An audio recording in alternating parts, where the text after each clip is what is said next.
আমার হাতে চলে আসছে নোকিয়া 110 4G। এটা একটি ফিচার ফোন। ফোনটি 2021 সালে জুন মাসে অ্যানাউন্স হয়েছে। তো বন্ধুরা, বর্তমান বাংলাদেশের মার্কেটে ফোনটি দুইটা কালারে পাওয়া যাচ্ছে। ফোনটির দাম নির্ধারণ করা হয়েছে ৩,৭৯৯ টাকা। তো ৩,৭৯৯ টাকার মধ্যে এই ফোনটিতে কি কি পেয়ে যাচ্ছি তা আজ আপনাদের মাঝে আমি শেয়ার করব। তা আমি আছি আপনাদের মাঝে, দেখছেন নোকিয়া বিডি সুবীর। তো যারা যারা এখনও পর্যন্ত আমার চ্যানেলটি সাবস্ক্রাইব করেননি, তো এখনই চ্যানেলটি সাবস্ক্রাইব করে দিন এবং সবার আগে ভিডিওগুলো পেতে বেল বাটনটি বাজিয়ে দিন। তো এই হচ্ছে আমাদের সেই কাঙ্ক্ষিত বক্সটি বন্ধুরা। এর উল্টো পাশে দেখতে পাচ্ছেন কিছু মেইন ফিচারগুলো এখানে দেওয়া আছে। আপনাদেরকে দেখিয়ে দিব, একটু দেখে নিন এবং আমি আপনাদেরকে একটু বলেও দিব।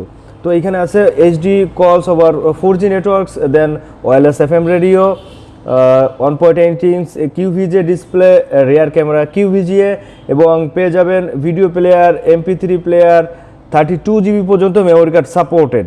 তো বন্ধুরা, আর কথা বাড়াবো না, এখন এই ফোনটি আনবক্সিং করব এবং আপনাদের সাথে শেয়ার করব।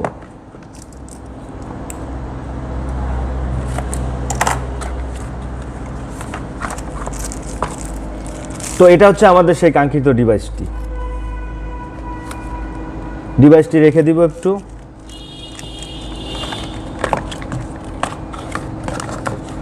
এরপর পেয়ে যাবেন একটা ব্যাটারি, এটার 1020 মিলি অ্যাম্পিয়ারের একটা ব্যাটারি, এটাও রেখে দিই। দেন পেয়ে যাবেন একটা চার্জারটা সেম একই ক্যাটাগরি, নোকিয়া সবসময় যে চার্জারগুলো বাটন ফোনের ক্ষেত্রে দিয়ে থাকে সেই চার্জারটা। এরপর পেয়ে যাবেন একটা ইউজার গাইড এবং একটা ওয়ারেন্টি কার্ড। তো বন্ধুরা, এটা থেকে আপনারা অনেক কিছু শিখে নিতে পারবেন। বন্ধুরা, এটা হচ্ছে আমাদের সেই কাঙ্ক্ষিত ডিভাইসটি। এর বিল কোয়ালিটি দেখতে পাচ্ছেন, পিছন দিকে একটা ব্র্যান্ডিং লোগো দেওয়া আছে নোকিয়ার। ব্যাকপার্টটা মেটাল নয়, এটা হচ্ছে ফাইবার প্লাস্টিকের, সম্পূর্ণ বডিটা ফাইবার প্লাস্টিকের। ক্যামেরাতে পেয়ে যাবেন QVGA ক্যামেরা। আমি যদি একটু সামনের দিকে একটু দেখাই, তাহলে এইখানে পেয়ে যাবেন একটা টর্চ লাইট এবং 3.5 mm একটি হেডফোন জ্যাক। আমি যদি ফোনটি নিচের দিকে চলে আসি, তাহলে এখানে পেয়ে যাবেন USB 2, এটা চার্জিং পোর্ট এবং একটা মাইক্রোফোন। তো বন্ধুরা, বডিটা ফাইবারের হওয়াতে আপনার খুবই কি বলবো, এটা খুবই হার্ডি টাইপের। আর এর যে কিপ্যাডটা আছে, এটা ক্রিস্টাল কিপ্যাড, সহজে নষ্ট হয় না এবং অনেক দিন পর্যন্ত আপনি এটা ইউজ করতে পারেন। তারপরও নোকিয়া বলে কথা, খুবই বিল কোয়ালিটিতে নোকিয়া কখনো কম্প্রোমাইজ করে না। তো বন্ধুরা, আমি যদি এইভাবে ফোনটা একটু ধরি, তাহলে দেখতে পাচ্ছেন ফোনটা কিন্তু একটু মোটা টাইপের। এই ফোনটা একটু পাতলা হলে আরও প্রিমিয়াম একটা লুক নিয়ে আসতো ফোনটিতে। তো এখন হচ্ছে গিয়ে ফোনের যে ইউআইটা আছে, এটা আপনাদেরকে একটু শেয়ার করব।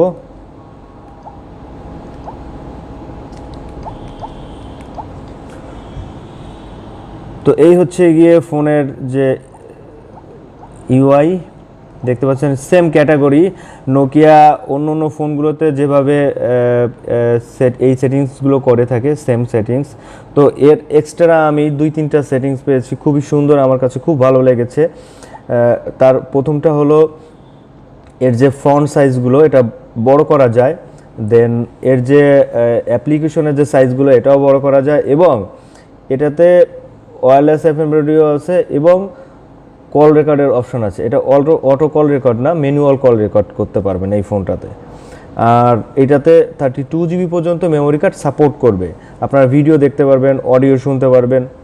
তো বন্ধুরা, এই ফোনটা নোকিয়া অলরেডি গ্যারান্টি প্রোভাইড করতেছে 1 ইয়ারের। 1 বছরের ভিতর যদি এই ফোনটির কোনো প্রবলেম হয় আপনি ইউজ করতে করতে, তাহলে কিন্তু ফোনটি চেঞ্জ করে দিবে এবং ব্যাটারি আর চার্জারের গ্যারান্টি দিচ্ছে 6 মাস। তো বন্ধুরা, যারা যারা এই ফোনটি ইউজ করতেছেন, তাদের কাছে অনুরোধ থাকবে, ফোনটি ইউজ করে আপনারা ভালো পাচ্ছেন কি খারাপ পাচ্ছেন আমার কমেন্ট বক্সে জানাবেন। অবশ্যই ভালো থাকবেন, আর ভিডিওটি ভালো লাগলে অবশ্যই চ্যানেলটি সাবস্ক্রাইব করবেন এবং নোটিফিকেশানে গিয়ে বেল বাটনটি বাজিয়ে দিবেন।